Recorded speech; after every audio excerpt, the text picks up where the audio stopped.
మహిళల కోసం central bank of India ఇప్పుడు మీకు అందిస్తోంది గృహ రుణం. అతి తక్కువ వడ్డీ రేట్లకే ప్రత్యేక సెంటు గృహలక్ష్మి. పూర్తి వివరాలకు వెంటనే సంప్రదించండి 18003030. విశాఖ ఉక్కు పరిరక్షణ కమిటీ ఈ రోజుకి వీళ్ళు దీక్షలు చేసి 1307 రోజులు అయితే గడుస్తుంది. అయితే కేంద్ర ప్రభుత్వం నుంచి ఎటువంటి చలనం రాలేదని చెప్పి వీళ్ళు ఈరోజు రాష్ట్ర వ్యాప్తంగా రాస్తా రోకోకి అయితే పిలుపునిచ్చారు. మనతో పాటు ఈ జేఏసీ నాయకులు అయితే ఉన్నారు. ఆ నాయకులను అడిగి తెలుసుకుందాం. సార్ చెప్పండి, ఏంటి ఎందుకు ఈరోజు ఈ రాస్తా రోకో చేస్తున్నారు? ఏదైతే విశాఖ ఉక్కు నేటికి 1307 రోజులు అనేక ఉద్యమాల్లో చేసినప్పుడు కూడా ఈ కేంద్ర ప్రభుత్వం ఏదైనటువంటి ఆలోచన లేకుండా ఈ కంపెనీ సంపాలి, ఈ కంపెనీ నాశనం చేయాలన్నటువంటి ఆలోచనలో ఏదైనటువంటి నిర్ణయం ప్రకటన చేయకపోవడం వల్ల ఏదైతే నూతనంగా ఏర్పడినటువంటి కమిటీ ఈ రాష్ట్రంలో కానీ కేంద్రంలో కానీ కూటమి ప్రభుత్వ నాయకులందరికీ కూడా కలిసి పోరాట కమిటీ తరపున వినతిపత్రాలు ఇవ్వడం అనేది జరిగింది. అయినప్పుడు కూడా ఈ దేశంలో ఉన్నటువంటి అనేక కార్మిక సంఘాలు ఈ రాష్ట్రంలో ఉన్నటువంటి అతిపెద్ద కర్మాగారాన్ని దీన్ని పరిరక్షించుకోవాలి. ఈరోజు రేపు కేంద్రంలో జరుగుతున్నటువంటి steel sub committee cabinet committee మీటింగులో విశాఖ ఉక్కు నిర్ణయం తాలూకు ప్రకటన చేయాలన్నటువంటి ఆలోచనతోటే జేఏసీ నాయకులు రాష్ట్ర స్థాయిలో ఈరోజు రాష్ట్ర రోకో పిలిపివ్వడం అనేది జరిగింది. దానిలో భాగంగానే ఈరోజు యావత్ రాష్ట్రం అన్ని ప్రాంతాల్లో కూడా ఈరోజు రాష్ట్ర రోకో చేయడం అనేది జరుగుతూ ఉంది. ఇప్పటికైనా సరే ఈ కేంద్రంలో ఉన్నటువంటి మోడీతో జతకట్టినటువంటి కూటమి ప్రభుత్వాలు ఈ రాష్ట్రాల్లో ఉన్నాయి. జనసేన కానీ తెలుగుదేశం కానీ వీరు కూడా మేము ఆల్రెడీ బీజేపీ నాయకులు కూడా చెప్పి ఉన్నాము. ఈ ప్లాంట్కి పర్యటనకు వచ్చినటువంటి కేంద్ర మంత్రి అయినటువంటి కుమారస్వామి స్టీల్ మినిస్టర్ గారికి కూడా చెప్పి ఉన్నాం. 45 రోజులు ఈ ప్లాంట్ను గాలిలో పెడతానని చెప్పి మాట ఇచ్చినటువంటి మంత్రి ఈరోజు మరి మీటింగ్లో ఏదైతే సారాంశం ఈరోజు రేపు మీటింగ్లో తేల్చాలి, దీన్ని ప్రభుత్వాలు వెంటనే స్పందించాలన్నటువంటి ఉద్దేశంతో మా పోరాటం చేస్తున్నాం.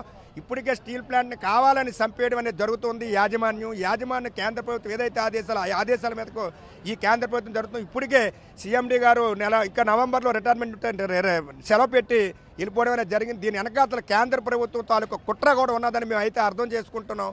ఇప్పటికైనా సరే ఈ యాజమాన్యం కానీ ఈ కేంద్ర రాష్ట్ర ప్రభుత్వాలు కలగజేసుకొని ఈ రాష్ట్రంలో విభజన జరిగిన తర్వాత అతి పెద్ద కర్మాగారం అనేటువంటి అనేక మంది నిర్వాసితులు కానీ ప్రజానాయకులు కానీ పదవులకు త్యాగాలు చేసి రక్షించుకున్నటువంటి ప్లాంట్ దీనివల్ల అనేక మంది ఈ దేశంలోనే వేలాది మంది ఉద్యోగాలు ఉపాధి అవకాశాలు కలిగినటువంటి ఈ ప్లాంట్ని ఇప్పటికైనా సరే కూటమి ప్రభుత్వంలో ఉన్నటువంటి భాగస్వామ్య నాయకులందరూ కూడా దీని మీద ప్రకటన చేయాలి. అవసరం అనుకుంటే ఢిల్లీలో అఖిలపక్షాన్ని తీసుకెళ్లి విశాఖ ఉక్కుని ప్రభుత్వ రంగంలో కొనసాగిస్తామని చెప్పి ఏదైతే కేంద్ర ప్రభుత్వం ఇచ్చినటువంటి ప్రకటన వెనక్కి తీసుకునే వరకు ఉద్యమం చేయాలని చెప్పి మీ ద్వారా ఈ ప్రభుత్వాలకు హెచ్చరిస్తున్నాం.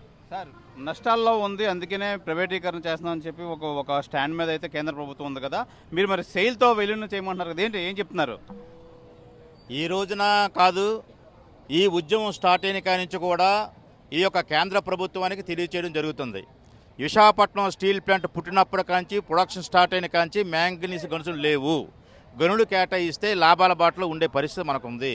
కాబట్టి గనులు కేటాయించాలని చెప్పిన ఇప్పుడు ఈ రోజు వరకు కూడా ఎక్కడ కూడా గనులు కేటాయించడం జరగలేదు.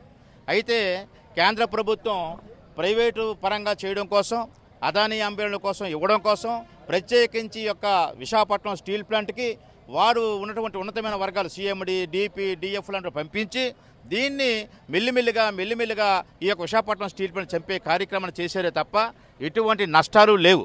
కార్మికులు ఒకనొక టైంలో బిఎఫ్ని కూడా ఆ రోజు మహానుభావుడు బీజేపీ ప్రైమ్ మినిస్టర్ ఉన్న వాజ్పేయి గారు కానివ్వండి, ప్రస్తుతం ఉన్న సీఎం గారు నారా చంద్రబాబు గారు ఉన్నప్పుడు కూడా బిఎఫ్ఐ ఉన్నప్పుడు ఇదే పరిస్థితి వచ్చినప్పుడు ఆ రోజు విశాఖపట్నం స్టీల్ ప్లాంట్కి వాళ్ళు ఆర్థిక సాయం చేయడం జరిగింది.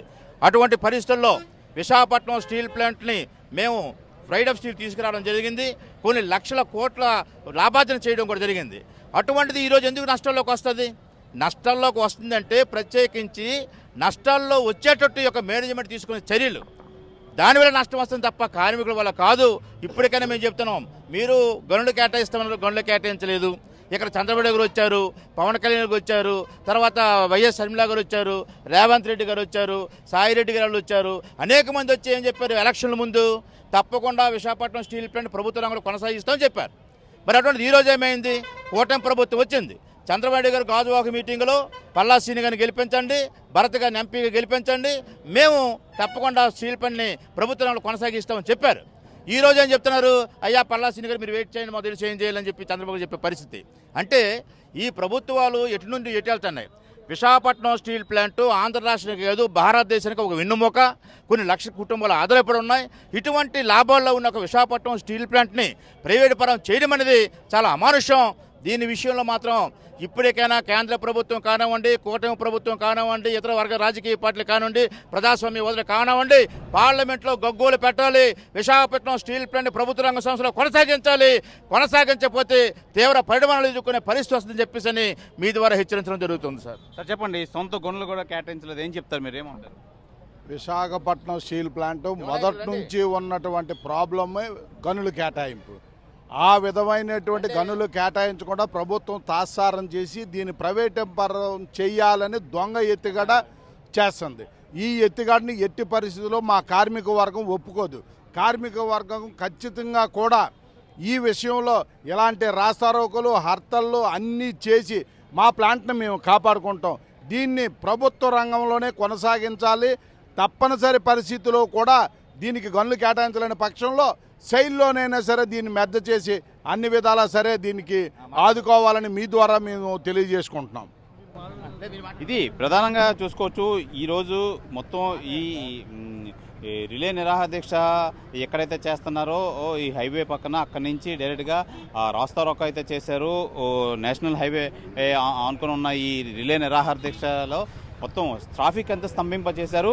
మనం చూసుకోవచ్చు ఈరోజు ఉక్కు పరిరక్షణ పోరాటం రిలే నిరాహార దీక్ష 1307వ రోజుకైతే చేరుకుంది. అయినా ఎటువంటి కేంద్ర ప్రభుత్వం నుంచి ఎటువంటి చలనం అయితే లేదు. దీని మీద మేము కంపల్సరీగా రానున్న రోజుల్లో అసలు ఊరుకునే ప్రసక్తే లేదు. అసలు నష్టాల్లో ఉందంటున్నారు కదా, నష్టాల్లో ఉన్నప్పుడు సెయిల్తో వీలును చేసే సొంత గనులను ఎందుకు కేటాయించట్లేదు? ఈ విషయంలో కేంద్ర ప్రభుత్వం తాత్సారం చేస్తుంది. అలాగే మన కూటమి ప్రభుత్వం కూడా మమ్మల్ని గెలిపించండి, మీకు కంపల్సరీగా మేము స్టీల్ ప్లాంట్ ప్రైవేటీకరణకు వ్యతిరేకంగా నిలుస్తాము, కంపల్సరీగా సెయిల్తో విలీనం చేస్తామని చెప్పి మాట ఇచ్చిన కూటమి ప్రభుత్వం కూడా ఇప్పుడు ఏం మాట్లాడలేదంటే దీన్ని ఏ విధంగా అర్థం చేసుకోవాలని చెప్పి ఈ స్టీల్ ప్లాంట్ విశాఖ ఉక్కు పోరాట సమితి జేఏసీ నాయకులు అయితే వీళ్ళు ప్రభుత్వాన్ని అయితే అడుగుతున్నారు. ఏదేమైనా ఈ రానున్న రోజుల్లో మరింత ఈ ఉద్యమం తీవ్ర రూపం దాలుస్తామని చెప్పి ప్రభుత్వానికి కానీ కేంద్ర ప్రభుత్వానికి కానీ హెచ్చరిస్తున్నారు.